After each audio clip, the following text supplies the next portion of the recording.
Good afternoon, and welcome to a program today discussing the international implications of the current events in Eurasia, particularly the country we're all watching, which is China. Today with us, we have the director of our Asia program, Jacques deLisle, as well as the director of our Eurasia program, Chris Miller. I can think of two no better people to talk about this subject, and I'm going to turn the reins over to our one of our new FBRI team, the deputy of our Asia program, Ryan Newhart. Alrighty, well, thank you, Rob, and thank you all for tuning in. As mentioned, I am Ryan Newhart. I'm the deputy director of the Asia program here at FBRI. And today we're going to discuss how China has responded to Russia's invasion of Ukraine and what we might expect to see from China moving forward. To discuss these topics, we're joined by Jacques deLisle. He's not only the director of our Asia program here at FBRI, but he's also the Stephen A. Cozen Professor of Law, Professor of Political Science, and the director of the Center for the Study of Contemporary China at the University of Pennsylvania. He specializes in Chinese politics and legal reforms and really all things China. And we're also joined by Chris Miller, who is the director of our Eurasia program. And he's also a professor of international politics, of international history at the Fletcher School of Law and Diplomacy at Tufts University. His research tends to focus on Russian politics, foreign policy, and economics. Towards the end of our conversation, we are going to be taking written questions from the audience. So this is just a reminder that, feel free to, if you're in the live audience, to start submitting your questions using the Q&A feature in Zoom. We're going to be reviewing those as they come in, and we're going to ask as many questions as we can, time permitting. So I know nobody needs this recap, but just to kind of provide a summary of what we've seen in Ukraine as context. On February 24th, Russia invaded Ukraine, and since then, combat has been ongoing, with Ukraine mounting a strong defense, and casualty estimates are difficult to find. It's difficult to find reliable casualty estimates, but what is clear is that there's been significant loss of life. Much of Ukraine has endured tremendous physical devastation, and well over 3 million refugees have been forced to flee Ukraine. And we've now hit the 1 month mark since that initial invasion. And so we're starting to get a pretty good idea of how other countries are responding to the crisis. And so today we're going to focus on how China's reacted, because their response has been particularly interesting and maybe important over the long term. So to get us started, I'd like to pose the first question towards Chris, and then we'll go to Jacques for his input. But it seems like one of the key ways that China may involve itself is in the economic domain in terms of sanctions. Do we see evidence that China is offering Russia any forms of economic relief at this point? And do you expect China to assist Russia with sanctions and evasion moving forward? What might that mean for the long-term efficacy of Western sanctions against Russia? Well, thanks, Ryan, and thanks also to Raleigh for the introduction. Thanks everyone who's attending. This is obviously a super important topic, so I'm looking forward to digging into it. On the question of sanctions, I think China's track record when it comes to enforcing U.S. sanctions, which are often legally obligatory for Chinese firms, is that China tends to comply with a lot of important instances of non-compliance, but the rule is Chinese compliance, and the exceptions, which are often high profile and worth looking at, are non-compliance. We saw that in 2014 in the first substantial round of U.S. sanctions against Russia after it annexed Crimea and started the war. Chinese firms mostly complied with sanctions then. And I think we're beginning to see that right now as well. It's still very early stages. We're less than 1 month into this most serious sanctions that have been imposed, but the initial signs are that China will comply. We've seen Chinese banks signal that they're not going to do business with certain types of Russian firms. We've seen Chinese firms pull out of investment projects in Russia. We've seen Chinese aviation suppliers signal they're not going to violate the aviation sanctions. Now, you might say, well, in places where sanctions violations are planned or expected, we might not expect press releases or hear stories about non-compliance. And I think that's right. We're going to have to test this over the coming months and probably over the coming years. But Given the global nature of the US sanctions regime, the global reach of US regulators, given the fact that most major Chinese firms are reliant on access to US financial markets, and not only US, in this case, the sanctions are multilateral, so it brings in Japan, Europe, other countries. And given the fact that for most Chinese firms, Russia is not an important supplier or customer, all that put together means that in general, I think China will comply with the sanctions. Now, are there places we need to look pretty carefully at where China might not comply? Absolutely, especially in the technology and export control side. One of the big features of this round of sanctions was a set of very restrictive export controls that govern the transfer of technology from the US, from Europe, from Japan, from a couple of other countries to Russia. And is there a chance that China can try to backfill some of that technology? I think there is a chance. And I suspect the US government is going to be working to build up its capacity to monitor Chinese exports in these tech sectors to Russia. So I think that's one place to keep an eye out for potential sanctions violation. I think the other way that China is going to play a role in helping Russia weather the sanctions is in doing business that's not sanctioned, because it's not currently right now illegal for China to buy oil, gas, or minerals from Russia. Buying coal from Russia is not illegal. And China's willingness to keep doing this is very, very important for Russia economically. China is a very important customer for Russian raw materials. And so long as Russia-China trade in these materials continues, that will help prop up the Russian state. So that's not sanctions avoidance. That's trade that's not currently sanctioned, but it's absolutely crucial in terms of keeping Russia's economy and its government budget afloat. Awesome, thank you. And just to turn to Jacques, is that essentially your view as well? Do you have anything to add? Yeah, I mean, I think Chris has done an excellent overview of where China and Chinese firms are. Just add a little bit of context to that. That is that most of the Chinese firms that are in the sectors where the sanctions have bite, the financial sector, the technology sector, and so on, these are firms with international reputations, and they don't want the blowback that comes from being sanctioned underminers and sanctions violators. The energy sector is going to be interesting because those are Chinese firms that are often somewhat less concerned about those issues, but hasn't been sanctioned yet. And of course, big Chinese firms, some of them are very closely state-linked. All of them have to worry about the state's attitude. And as I'm sure we'll talk about later, it's been somewhat of a complicated approach from the Chinese government about how to handle this. But one of the things they don't want to be is in the position of being an open subverter of the sanctions regime, although they also don't fully want to sign on to what they see as a US-led undertaking. And as Chris has suggested, there's a limit to what the Chinese can do for the Russians. They can buy some oil and gas, but there's only so much that really can be transported effectively given the infrastructure that's in place.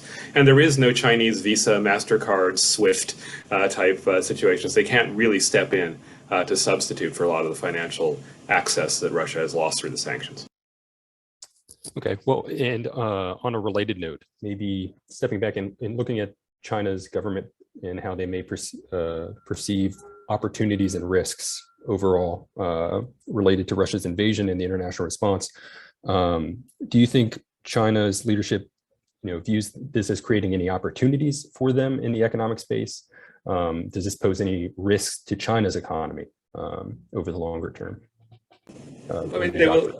Yeah, they will, as Chris again suggested, be able to buy some things and buy some things on the cheap. I think oil and gas is likely to come down in market value if the sanctions start biting in that sector. And they will, if they choose, be able to come in and buy up some of those stakes formerly held by Western companies that have exited the Russian economy. Oil and gas development is, of course, one area, although there's very specialized technology, I gather, in that area that has been dependent perhaps on Western firms. But I think while there are those kinds of opportunities, and China may step into the breach a little bit, some firms may get some benefit out of it. The war in Ukraine is bad for China economically. I mean, China has benefited for 40 years with a relatively open and deeply integrated international economy. So the general downturn that we are seeing in the economy from the war in Ukraine and the sanctions imposed in relation to it are just bad for China. And I think the biggest risk for China here is that we've seen perhaps the beginnings of a proof of concept of decoupling. That is the idea that it may not stick, but if we stay on the road we're on now, we could easily see Europe become less dependent on Russian gas and Russian oil, and basically it's a lesson in the will of at least some democratic states to take actions to insulate themselves politically and economically from from the use of economic dependence for political leverage, that's got to be somewhat disconcerting to China. Chris, yeah, I don't know if you have anything to add. Do you think China, views this as creating any opportunities for them? Do they view this as posing risks to their own economy? What are your thoughts? Yeah, I agree with what Jacques said in terms of the opportunities to buy in the cheap. I also think there is some opportunity for Chinese producers of advanced technologies, machine tools, the types of goods that are now export controlled and illegal for Western and Japanese firms to sell to Russia. In the past, in these spheres, Chinese producers were often second tier in terms of market share and in terms of perceived quality, and this might provide an opportunity for a bit of international expansion. Now, Russia is still a small market, so this is going to be a game changer, I don't think. In terms of the risk, I think Jacques is right that if you're China thinking about decoupling scenarios, that we might be seeing an early stage of that. And there's some people in Beijing who are going to welcome decoupling, and there's already a strong lobby in favor of decoupling on China's terms. I think the challenge is that now we're seeing decoupling not necessarily on China's terms from the West. And if you start to think of future crisis scenarios, the speed with which the West was able to assemble a coalition that involved the US, involved Europe and the UK, involved Japan, South Korea, Taiwan, Singapore, Australia, I think it's quite shocking. And it would worry me if I were sitting in Beijing and planning for the economic aftershocks that might stem from future geopolitical crises. Yeah, I think that's absolutely right. We could see the economic equivalent of accidental escalation in the military sphere, right? So China sees this proof of decoupling, that feeds the pro-decoupling faction that Chris was talking about. We were already down that path. In the US, of course, we've seen talk about decoupling from China. I could easily see this turning into a lesson of how we don't want to be vis-a-vis China what Europe was vis-a-vis Russia, and how painful it was to put together these sanctions. So that is, I think, a risk for all sides, including very much China. I guess the interesting, just to pick up on that, the interesting thing is that although you can argue, yes, we're seeing decoupling 1.0 vis-a-vis Russia, the reality is that Russia's economy is far smaller, and what it sells is very different than the role that China plays in the international economy. There's not a lot that Russia sells that you can't buy elsewhere. If we cut off Russian oil and gas, the price will go up. But you can buy oil and gas from other suppliers in most cases, and it's a bit more complicated than that. But generally speaking, that's true. Whereas China's plugged in via very complicated supply chains to almost everything that we buy. And so trying to decouple with China along the lines that we've tried to decouple with Russia would just be a very different task in terms of the unraveling that would have to be part of it. Yeah, I agree. I think it's a political risk, but it would be economically catastrophic. I think once we started going down that path, we'd wind up rethinking perhaps quite quickly on both sides. I think the pro-decoupling lobby is long on rhetoric and short on thinking about what it might actually mean. And as Chris suggests, this isn't like decoupling from Russia or sanctioning Russia. This is the economic equivalent of mutual assured destruction, practically. But the disruption would be just so large that it's hard to imagine it even happening. So these are, I think, more issues at the margin, and you can see it escalating in a way that leaves everyone worse off economically, and that, to the extent that you believe economic integration at least has some marginal effect on the risk of conflict, it would be another bad development. What I like to, if I could just jump in on that, I like the mutually assured destruction analogy. We have deterrence theory in the economic realm. I wonder to what extent that's the right analogy. On the one hand, I certainly see that being present. On the other hand, it seems like just as in nuclear war, you can envision scenarios that aren't just all or nothing, there's stepwise processes that might escalate. So too, I think in the economic sphere, you could envision a stepwise escalation process that ended up with a pretty drastic decoupling, but neither party was trying to get there on day one. And so mutually assured destruction wasn't binding. And I guess if looking at the US response thus far, or the US interpretation of the Russian response to sanctions thus far, the US imposed really tough sanctions, the Europeans did, and Russia has not responded to those sanctions at all, which is interesting. And that mirrors in many ways the US sanctions on Huawei from a couple of years ago, where the US attacked a Chinese company really restricted its ability to operate either domestically or abroad, a flagship of the Chinese industrial economy, and China did nothing in response. There's been no formal retaliation. The Chinese have threatened to set up an unreliable entities list and put no entities on the list. And so that suggests to me that the US might conclude that it's got the ability to control escalation in the economic sphere in a way that might mean that mutually assured destruction doesn't apply as much as one might think. I agree. And as we were talking about earlier, it's the risk of the step-by-step, the tit-for-tat kind of escalation. And we've seen China put in place to try to essentially get, I don't want to push the security analogy too far, but a sort of more graduated ladder of escalations. We see blocking statutes, we see sort of more subtle ways of putting pressure back on firms that are behaving in ways that China considers injurious to its economy. I was never a great believer in mutual assured destruction in the security sphere, and the risk is it doesn't deter. The risk is it leaves open the door to the kind of gradual spiral that can lead to not destruction, but certainly bad effects that Chris is talking about. All right. Well, to pivot from economics briefly towards the military space, there were some reports that Russia had reportedly asked China for military assistance. Do you think it's likely, I'll pose this question first to Chris and then pop over to Jacques. Do you think it's likely that China will provide arms or any other form of military aid to Russia during this conflict? And if they do you think it will have any kind of significant operational impact? Assuming those reports are true, does the fact that Russia is requesting military aid provide another indicator that Russia's government was not prepared for the resistance Ukraine has mounted and the costs of this campaign? Any thoughts on those questions? Well, I think it's going to be hard to know what type of defense cooperation that Russia and China undertake is due to the war or not. Because there already was a very, very deep defense cooperation relationship before the war.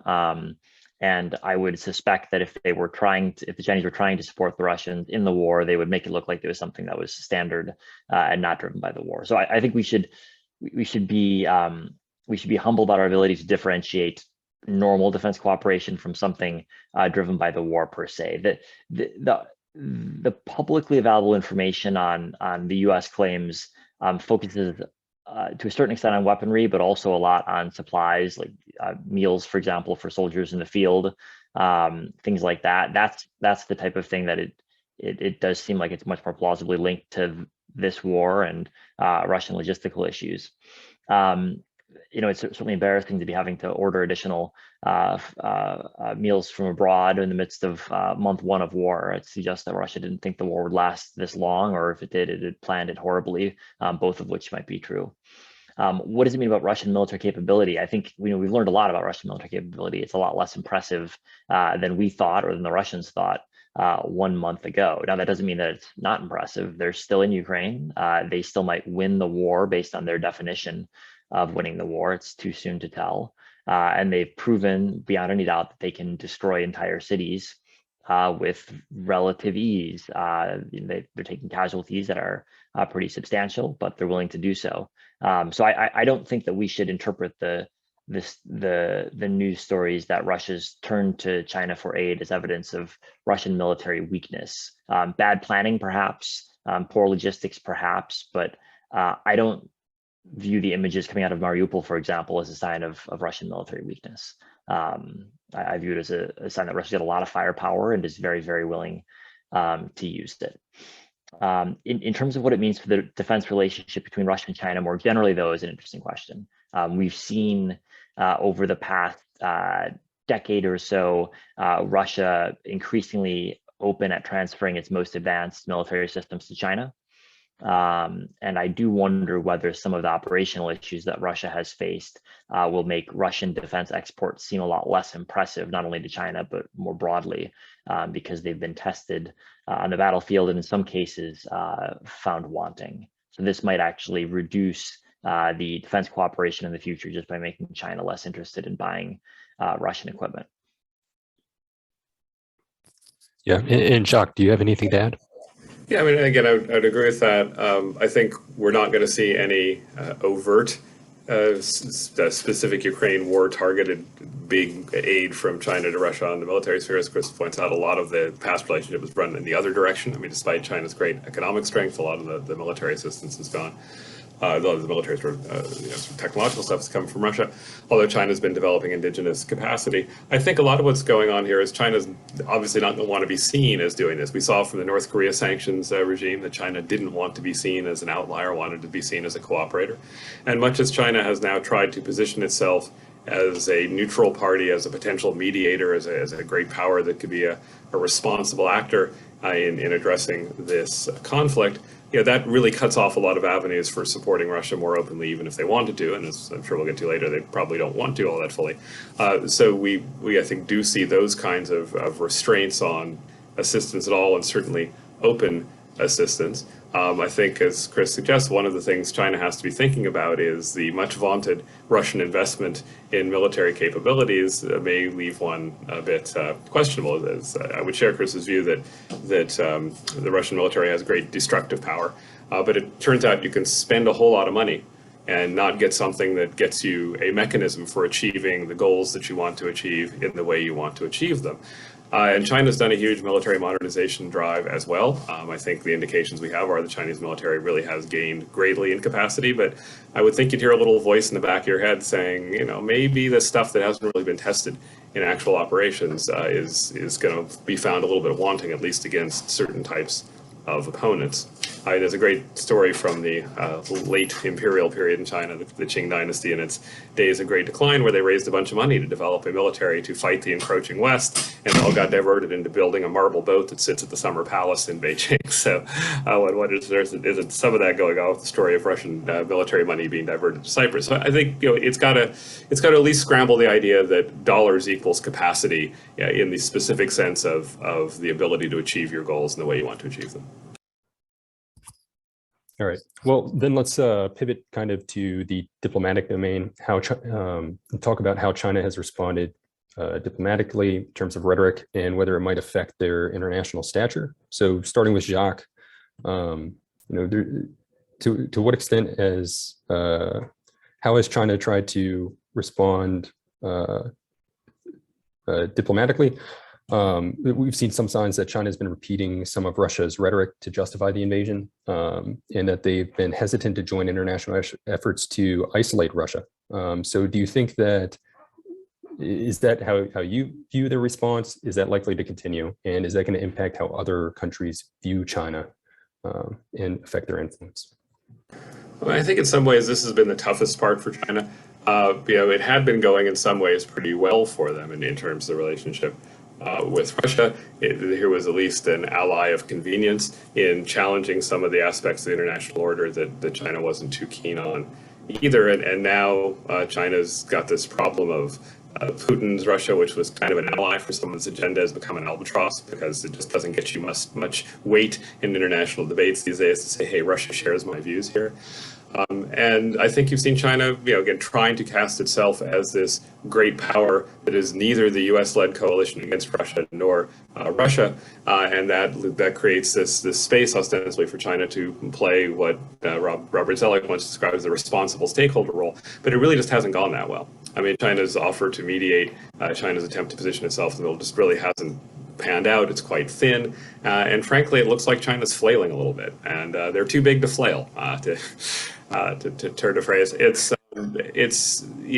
think they're in a genuinely tough position here because I think there is a view in China that the Russian security concerns about NATO, sort of an encroachment at the edge of Putin's sphere, Russia's sphere of influence, is something that China takes seriously. It sees the same thing going on in its neighborhood, and therefore has kind of validated that aspect of Russian concerns. But I think a lot of what's going on is there's a phrase in Chinese that says, when you ride the tiger, it's difficult to dismount. And so what we've seen is a China-Russia cooperation emerging over a number of years. We saw, in some sense, its high point just before the invasion when Putin and Xi had the Olympic-timed summit and declared limitless cooperation between the two countries and enunciated a lot of common principles. And now, Putin goes off and undertakes this invasion. I think China's at least a little bit embarrassed about being left flat-footed when the invasion came so soon after that ringing statement of cooperation. But again, it's very hard to back down. There are reasons that China had its, if not alliance, which I think it certainly wasn't, but it's kind of alignment to a degree with Russia. And you can't just pivot on a dime. I mean, Mao managed to flip from communist solidarity to an anti-Soviet position to rapprochement with the U.S. in the 70s. Not everybody can sell that.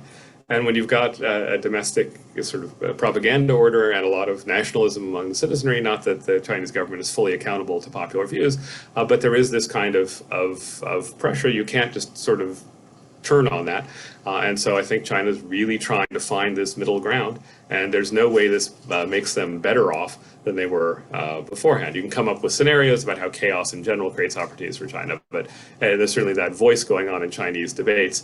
But that has, to me, a little bit of the feel of either sort of a delusional wolf warrior diplomacy run a bit amok, or of whistling past the graveyard of the real risks that come from China from this disruption in a system that have been working reasonably well for them, despite an increasingly fraught relationship with the United States. And going over to Chris, do you have any thoughts about how China has responded diplomatically? Go.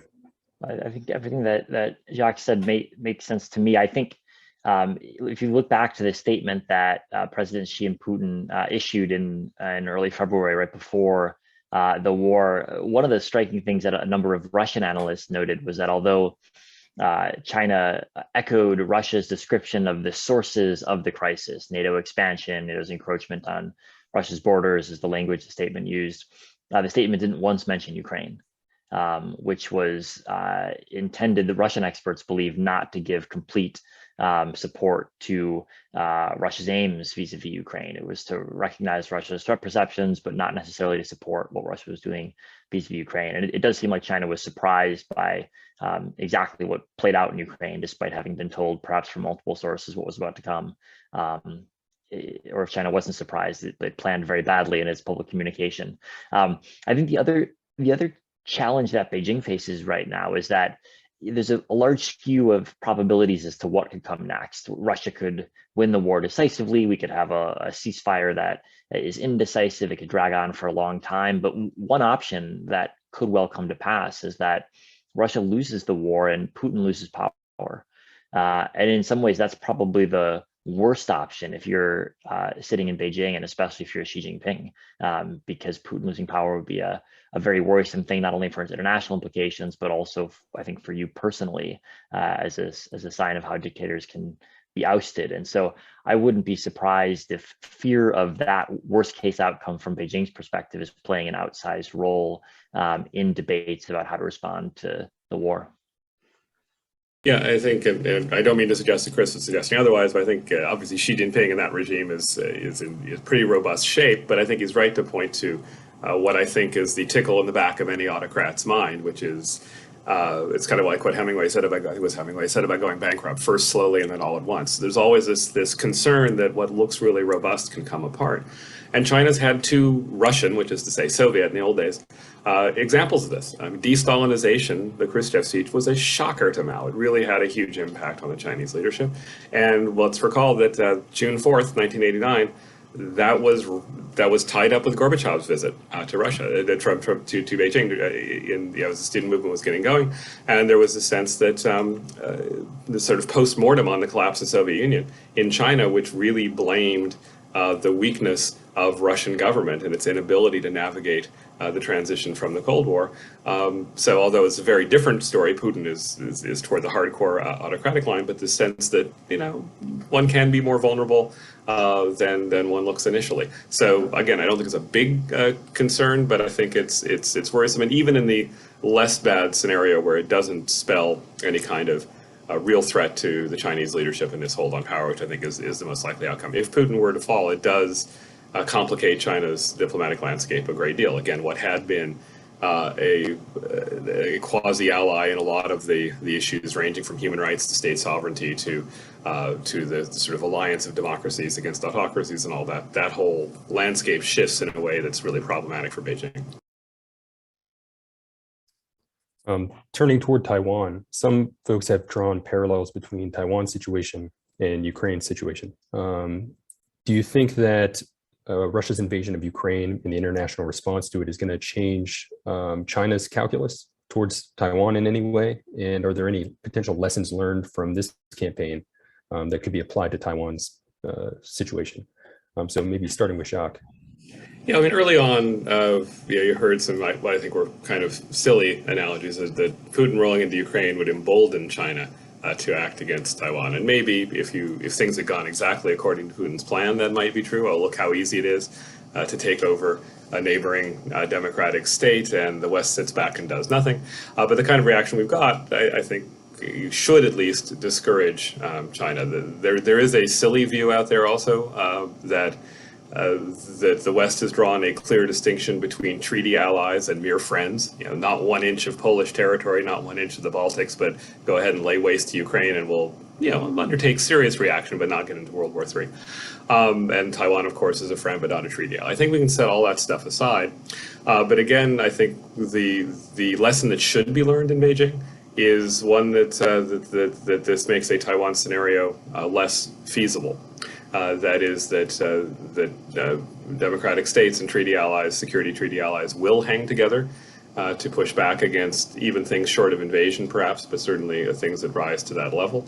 I think it's a reminder of how difficult it is to invade and hold a country that wants to resist, or an entity that wants to resist. Don't want any technical categorizations of Taiwan here, get all the Chinese diplomats weighing in, but basically that it would be very, very tough. And I think the view is the PLA, the People's Liberation Army, is still a ways away from having the capacity to come in and take Taiwan. And if anything, Ukraine has been a reminder of just how difficult that would be. I think the resistance has been quite remarkably stiff, and that probably teaches some lessons too. So that should warn China off. The one thing that worries me on this front is I think it does run the risk of feeding the story that has been a big part of the Chinese narrative on the Russian invasion, which is NATO is at Russia's doorstep. So Putin was in a sense cornered. He had legitimate security concerns. We can certainly understand why he wanted to push back, even if the tactics might be a bit much. And I think it could reinforce that mentality in China. The view long has been that Beijing believes that in the very long run, at least, time is on its side with Taiwan, so there's no need to invade. Because eventually the imbalance of power and the economic dependence, the social connections would erode it. That view has been taking a lot of hits in recent years, particularly as Tsai Ing-wen and the Democratic Progressive Party have won 2 elections in Taiwan now. The sort of less accommodationist toward China's stance. So I think there's a risk that this conflict and the NATO and Western and broader international reaction to it will feed the sense that time is not so much on Beijing's side, that it's not going to come back peacefully, and so at some point the military option may be more on the table. Chris, I don't know if you have anything to add. Well, I think everything that Jacques said sounds very reasonable, and I hope that he's right. I also think that the last month has given us a reminder that dictators often don't think in the most reasonable ways, and that in some ways what we saw in Russian decision making was a classic case study in bad information working its way up a government hierarchy with no checks and balances on the quality of information. And what we also saw, I think, is an example of how government-run propaganda, which in Russia, there's a weekly editorial board meeting of the major TV stations in the Kremlin. So they're literally writing the propaganda. And yet over time, they began to believe their own propaganda about the weakness of Ukrainians, of the dividedness of the Ukrainian state, to the extent that the people who were tasked with writing up the military plans had listened to so much propaganda, they began to believe it too. So I hope that that link between government propaganda and the misinformedness of the government is a solely Russian phenomenon. But I guess I do come away from the last month worried about how little I know about what types of information is landing on Xi Jinping's desk. I think it's probably more varied than the types of sources that Putin has had access to, especially over the past couple of years. But I think we should be nervous about imputing accurate information or rationality as we defined it to other leaders, especially when they're operating in information environments that are very different from our own.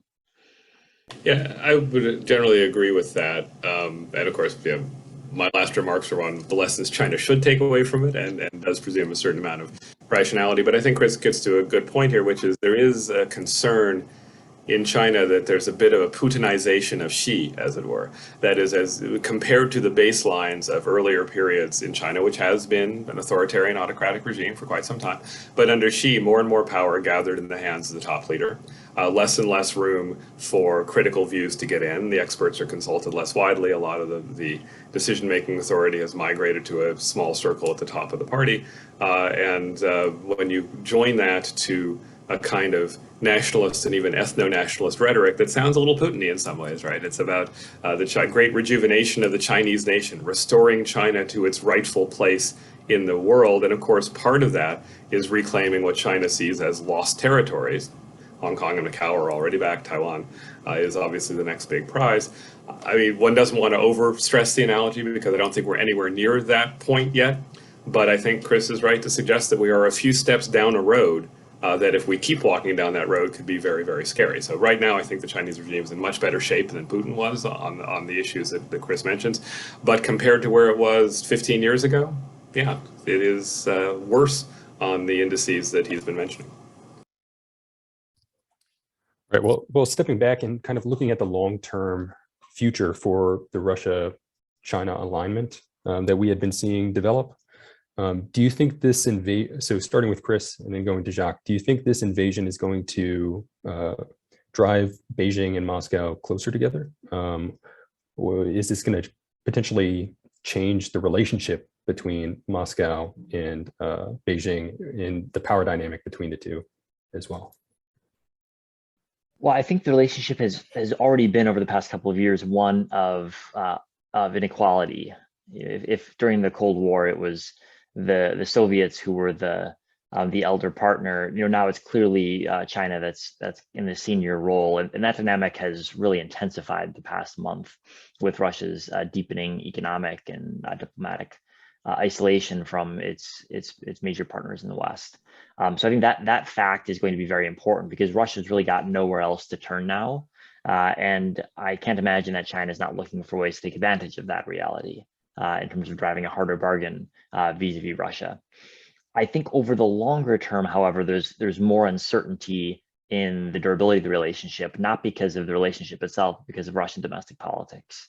I think it's far less clear now who is going to be Russia's president in 2024 or 2026 or 2028 than I would have said a month ago. Base case, just looking at the life expectancy tables, is that Putin is alive at the end of the decade. But my confidence that he's still Russian president has declined dramatically just because there's so much more uncertainty in Russian domestic politics. And I think we have to assume that if we do get some sort of shakeup in Russian domestic politics at some point, Putin does leave the scene, which I'm not predicting imminently, but I also think is something that's no longer something that we should expect to happen far in the future. The Russia-China relationship will be up for questioning at that point. Because although it's now no longer possible to really speak publicly and critically about the Russia-China relationship within Russia, the reality is that everyone knows it's become somewhat one-sided, and there's a lot of latent dissatisfaction with that in Russia, both in the policymaking class, but also popularly. And so I think whenever it is that we do get political change in Russia, we should expect that one of the international effects will be some sort of rethink of the relationship with China and an effort to bring it back to a position that's more favorable to Russia rather than just being one of reliance and dependence on China. Yeah, I agree with that. I think the relationship has become increasingly asymmetrical over recent decades, and in China's favor and against Russia's. Obviously, a big part of that is economic, and some of it is military strategic, as China has taken some of its economic gains and invested in a much greater military capacity. I think on the diplomatic aspect of it, again, as we discussed earlier, Russia went from being a somewhat junior partner, but a pretty potent one in terms of pressing some of the agendas internationally that China shares. I mean, I think Russia's under Putin is much more willing to upset the apple cart, to sort of break the system, whereas China wants reforms within the system in a way that work for China's sense of its own interests. But there were enough areas where they could cooperate. Again, we've talked about some of them: human rights, sort of spheres of influence, pushback against NATO, not telling other countries how to run their domestic affairs, all these usual talking points. And so, again, from allied albatross in terms of Russia in that space, I think you're seeing the Russia-Ukraine thing, and particularly the isolation and the sanctions targeting toward Russia as intensifying a debate that was already going on in China about how much should China sort of steer back toward trying to patch things up with the West, seeing that that's kind of where things are headed. And by the West, I would here include, sort of industrialized democratic East Asia, or whether China needs to be more assertive in going its own way and challenging what have been rules that it doesn't entirely like. So one risk here is that with the Russia influence abating or waning in these spheres, that China, the sort of more hardline types in China, may be less inclined to stick to a strategy of tweaking around the edges. I could see them going more a hardline for rewriting rules because this path is no longer open to them. But in the near term, it's really put in a particularly difficult position what has been the centerpiece of Chinese sort of international order principles, which is sovereignty. And so the China position has been, sovereignty, sovereignty, sovereignty. And so you had China at the Munich Security Conference referring to sovereignty, including Ukraine. And this invasion is real tough. So China has to figure out what to do on that front.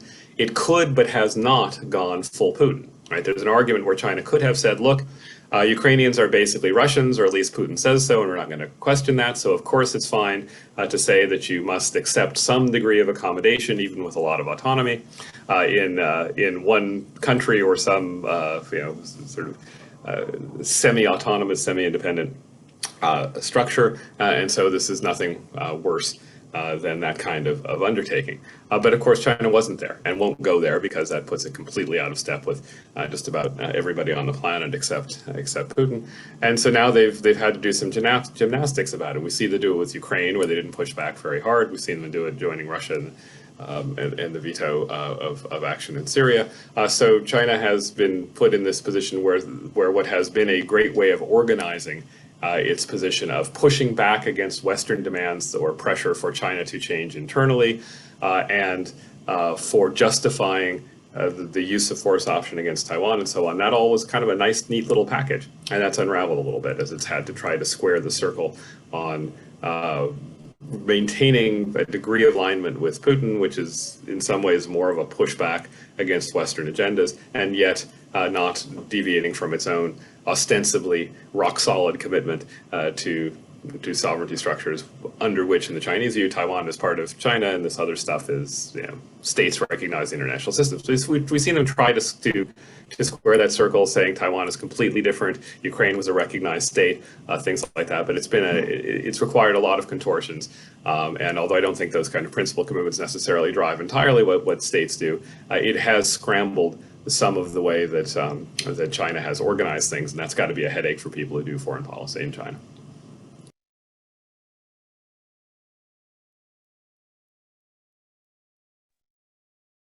I think you're muted. Thanks. Yeah, I think we have time for at least one audience question. We had an interesting question about how this might affect Russia's influence in Central Asia. So maybe we can start with Chris and then go to Jacques. We had already kind of seen an increase in China's outreach to Central Asia and influence in Central Asia. And, either because Russia is now having to divert so many resources toward the campaign in Ukraine and the pressure on their economy, or because maybe Central Asian leaders are seeing parallels between Ukraine's situation and their own and a little concerned. For any of those reasons, do you think that we're going to see a bigger shift of Central Asia toward China and potentially away from Russia? Well, it's an interesting question, and it's hard to forecast, I think, right now, because so much is in flux. And I just ask you to think about rewinding the clock 2 months or 3 months, when the big news story to Central Asia was the Russian military intervention in Kazakhstan, and what seems like years ago. But in fact, that was how the year began, with Russian troops landing in Kazakhstan's major cities. Central Asia is going to be impacted for sure by the attack on Ukraine, and Central Asian societies are divided on this issue. Central Asian governments have, generally speaking, tried to adopt a position of something like neutrality to varying degrees from varying countries on the question. The economic impact on Central Asia is going to be dramatic. Many Central Asian countries, Kazakhstan, Kyrgyzstan, Uzbekistan, Tajikistan in particular, have substantial numbers of migrant workers in Russia who will be the first to suffer from the economic crisis that's about to hit Russia. So we could well see major flows of guest workers back into Central Asia, which could be socially destabilizing. So I think we should certainly expect plenty of aftershocks from the war on the region. As to whether it leads to a reorientation towards China, I'm not sure. I think for all of the skepticism in Central Asia about Russia's desire to wield a role in domestic politics in Central Asian countries, there's equal skepticism about China. And that's certainly been seen over the past couple of years. Notably, I think in Kazakhstan and Kyrgyzstan, this has been the most out in front. And so I think more likely than turning towards China from Russia is that you see just more defensive approaches in general from the Central Asian states vis-a-vis both of their bigger neighbors. But I think we should have low confidence in predictions about Central Asia, just because the reality is that when crises hit Russia, they always hit Central Asia 2 or 3 times as hard. And so we could see, it wouldn't be at all surprising to see, for example, political change in Central Asia as a result of the economic crisis that's coming. Yeah, it's much more Chris's area of expertise than mine after the Eurasia program. It's their sphere of influence, which is actually the one comment I want to make on this, which is one of the striking things to come out of the Xi-Putin joint statement. Like Chris noted the failure to mention Ukraine, which was seen as a significant omission given that the crisis was at almost a tipping point even then. But the other is this reference essentially to spheres of influence without really demarcating them. And Central Asia was the big question mark there, right? China and Russia sort of, the sphere of influence is basically telling the West to keep itself out. But clearly there's this zone between China and Russia that was left somewhat unexplained. I would agree with Chris that Central Asia being what it is, anything that destabilizes Russia or China or Russia's relationship with China is problematic for states in the region. It can create some opportunities, but it also has this real risk of crisis consequences. From the Chinese perspective, it's an issue for the Belt and Road Initiative. I mean, some of these countries are targets there. They're not the big dollar ones, but this notion that was premised on China is going to be able to increase its economic presence and to sort of raise its profile all along its periphery, again, Central Asia being less central to this, is kind of thrown into some flux by a world where that pathway doesn't seem to be defining things. And instead, we're once again talking about risks of conflict of various sorts and much more concern. It was already pretty high, but actually an elevation further of concerns about the political consequences of economic links with certain countries, China being among them. Right. We had another audience question about how this might affect U.S. commitment of resources globally, and whether, both now and over the longer term, whether the U.S. is going to have to divert more resources than they anticipated towards Europe and towards, reinforcing NATO, and whether that might draw resources away from the Indo-Pacific. So if either of you could kind of talk about what kind of commitments we might have to make to Europe that may be different from what we're already doing now, and whether you think that will significantly impact our ability to also invest in the Indo-Pacific. Maybe we can start with either one of you, but maybe start with Chris and then go to Jacques. Well, I think we're certainly going to see more U.S. commitment to Europe than we otherwise would, measured by a couple of different metrics. One, on the military front, we already have more U.S. forces in Europe. And I think we're likely to see more be announced over the coming weeks and months, probably not drastically more, but enough to signal a step change in U.S. force posture. We're also going to see a lot more European military spending as well, which will, I think, play some sort of role in trying to shift the military power balance more favorably to the West. Although we should be, I think, realistic about how much more to expect from the Europeans. I think we're going to see more attention from the U.S. Towards Europe. We've certainly seen a lot more attention in the past month. Biden's talked a lot more about Ukraine than he was expecting to, and a lot less about China, I suspect. Kurt Campbell now struggles to make it into the newspaper when he gives talks, simply because he's not focused on Ukraine, and probably he focused a lot in Ukraine vis-a-vis the China angle. So I think certainly the bandwidth issue is actually really important when it comes to thinking about how governments prioritize, because the reality is that although governments are big and they have people working on multiple different issues, the principals can only focus on a small number of things at a time.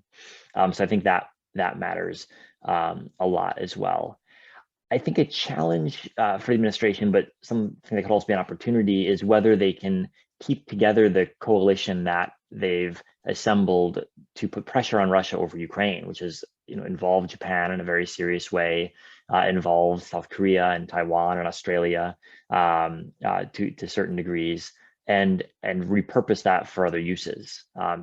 The Biden administration has talked a lot about bringing an alliance of democracies together, and some of that language is kind of highfalutin and hard to understand what it means in practice. But here's a practical coalition that's done something really substantial vis-a-vis Ukraine and Russia. Could it do things in other spheres as well? So I think that's a question the Biden administration should be asking itself, because that might be a way to think about taking the coalition that's working in Europe and can it deliver something tangible for the Biden administration in the Indo-Pacific region. I don't see any evidence of that yet, but I think that would be something that I would be thinking about if I were them. But at the high level, Ryan, I think the question is probably the right one to be asking, and the answer is unfortunately yes. There is, to a certain extent, trade-offs, and if you spend more time thinking about Europe, you spend less time thinking about Asia. Yeah, I mean, we've been hearing for well over a decade now the U.S. Pivot to Asia, rebalance to Asia, refocus on Asia, whether it was away from the Middle East, the global war on terror, and now I'm sure we'll be hearing this about the Ukraine and European focus once we get past the most acute phase of what's going on there. In terms of the Chinese perspective on this, yes, you do hear a lot of, oh, good, the U.S. is distracted again. So for the more hawkish, more hawkish elements in China, there is a sense of this is the latest in a long series of the U.S.